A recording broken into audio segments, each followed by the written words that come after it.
مشكلة الصحراء هاني جايك اللي انت سميتها صحراء مغربية، طبعا واللي قلت بأن النظام العسكري الجزائري متورط في تقسيم المغرب العربي. طبعا سيد أحمد ونايف، طبعا لليوم النظام العسكري الجزائري متورط في تقسيم المغرب العربي؟ هاني باش نجاوب، قل نفرقوا الرومانة. فوالا، النظام العسكري قلب النظام المدني في الجزائر وخذا الحكم وحكم معناها في الشعب الجزائري، وفك منه حقوقه وثروته، وفك من تونس حقها في صحراء تونس، وقعد يسعى باش ينتزع من المملكة المغربية حقها في الصحراء المغربية، وظلم بها الإنسان الجزائري والإنسان التونسي والإنسان المغربي.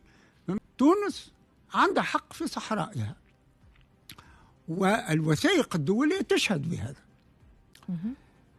سعينا إلى استعادة حقنا في الصحراء التونسية، ووعدونا الحكومة الجزائرية المؤقتة الذاك وعدتنا وأن بمجرد ما تكسب الجزائر استقلالها وسيادتها فإنها تفض القضية متاع المطالبة التونسية بصحرائها.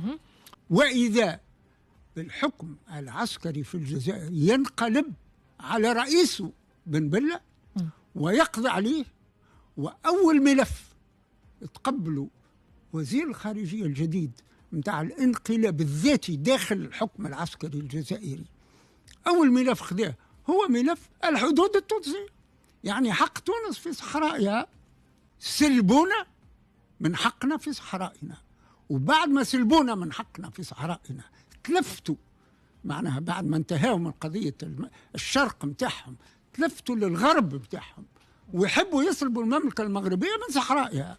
الوقت مفتوح، وحق المملكة المغربية العرش العلوي ما تنزلش فيه، حق تونس في الصحراء تنازل فيه الحبيب بورقيبة، واعتقادي أنه التنازل الوحيد اللي قبله في حياته، وأنا مانيش راضي على هذا.